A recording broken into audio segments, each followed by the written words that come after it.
Priyank Kharge, IT, BT and Rural Development and Panchayati Raj Minister in the government of Karnataka. Priyank, thanks so much for talking to us. There are administrative issues and then there are political issues to discuss with you. But first I'll have to start with the political issue because that's the news of the day. As far as the anti-cow slaughter legislation is concerned, it's not part of your Congress manifesto, but what's the government's thinking on this process given that the BJP seems to have taken the offensive? Good evening, Veer. We have been very clear saying that any regressive policy that will impede the growth of Karnataka economically and is going to take the state backwards will be reviewed and repealed if necessary. So even the anti-cow slaughter bill is one such. And it is not the Congress or I who think that this is economically regressive policy. Neither the industry is happy, neither the farmers are happy in this particular bill. If you just give me a minute, I'd like to read out what the Finance Department, this is the Finance Department's opinion on this bill. The same Finance Department during the BJP's regime has very categorically told that this bill or the decision may be reconsidered in view of huge financial implications. We cannot agree to this kind of expenditure when we are struggling to meet both ends meet. Next 2 years, we expect a contraction in budget size and hence the decision of the cabinet may be kept on hold by reconsidering the matter. Okay, let's get to pure economics. Let's leave the politics aside. The BJP government has suggested that it takes only 70 rupees per day for the fodder, for the livestock. So 70 rupees per animal per day is the calculation. I don't know how they have come up to that. 70 rupees mein kaun sa fodder milega aapko? And they have calculated close to some 1.7 lakh livestock, for which it is a whopping 5,240 crores.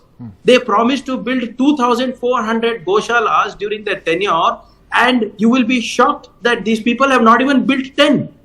Why I think this entire anti-cow slaughter bill and their love for the cows or the Gomata is a farce is because they came up with an adoption program called the Punya Koti Yojana, and not a single BJP MLA has adopted the Gomata.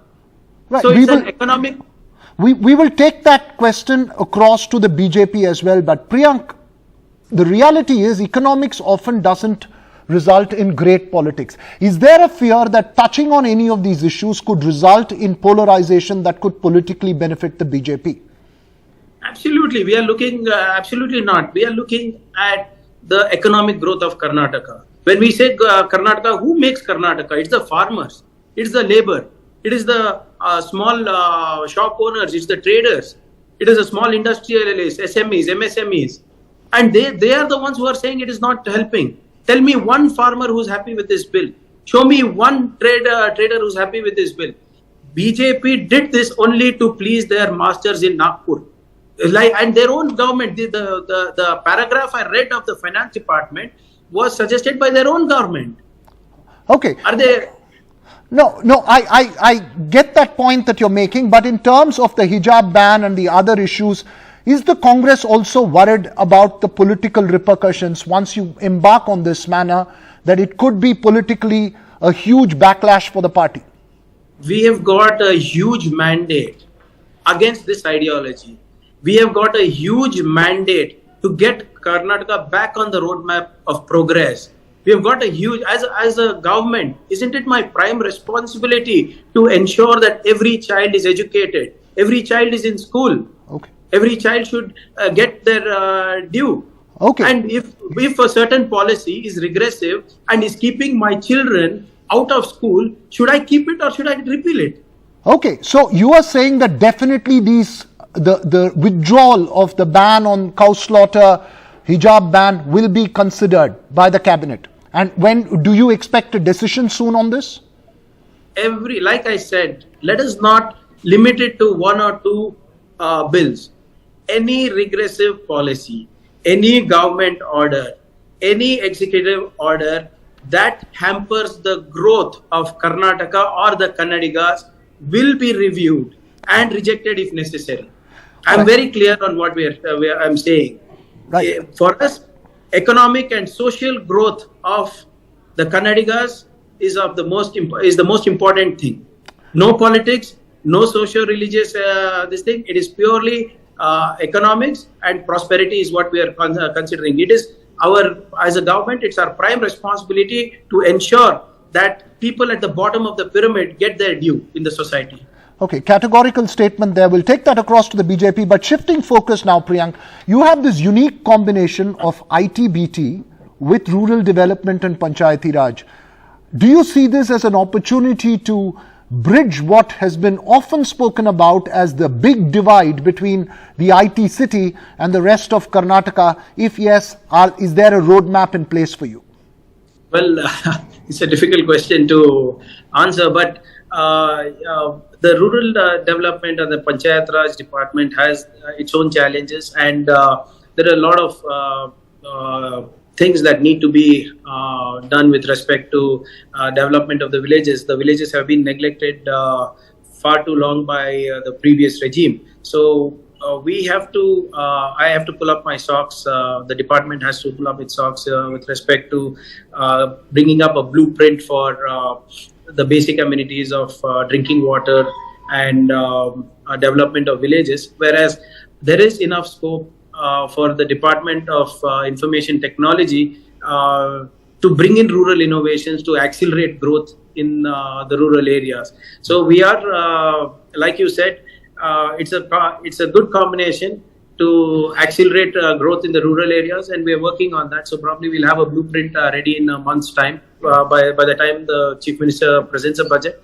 and probably we'll be seeing great thrust on innovations at the bottom of the pyramid. Right, and Priyank, in terms of the IT industry in specific, there are concerns over whether decisions that were taken by the previous government would be revisited or revised. It's an industry concern. Are there any priorities that you have? Is there a message of confidence that you'd like to send out? No, absolutely. We're not practicing vendetta politics here. Like I said, if the previous government has a great scheme which is actually reaching the people, we will look at simplifying it and strengthening it. If there are investors who have come earlier in the previous regime, why should we chase them away? When I'm speaking of economic growth, it is my prime responsibility to give a conducive environment for investment. Investment leads to employment. Employment leads to sustainability, and sustainability is what will help the government, what will help the state grow. So no reversing of any progressive policies as far as I know. So ideological confrontation but economic continuity is what you're suggesting. Priyank, quickly one question in terms of your rural development ministry. While you've announced all the welfare schemes, it's an extremely difficult task to ensure targeted delivery. Is there anything specific that is being done to ensure target delivery? Because the BJP has already raised increase in power tariffs in Bangalore as an issue. Do you feel that this whole ideological confrontation could dilute the focus on the welfare measures? See, the problem with the BJP is they don't read up enough. They are heavily dependent on their IT cell for information. The rise in power tariff that you're talking about happened on May 12th. Okay. The regulatory body took cognizance of the rise on May 12th, whereas the results were announced on May 13th. Okay. So the price hike that has happened actually happened during their regime, which they have given a nod for, not us. Number one. Number two, yes, it will be a challenge to deliver the 5 guarantees that we have promised. But we have a plan in place. We have a blueprint in place. We have the economic framework in place. We have an implementation framework in place. And probably in a matter of a couple of months, you will be seeing the government deliver like never before. Right. Thanks so much, Priyank. We will be watching it. The BJP will be watching it very closely and picking up issues on it. So, got to tread a careful line. Thanks so much, Priyank. I answer only to the people of Karnataka, not the BJP.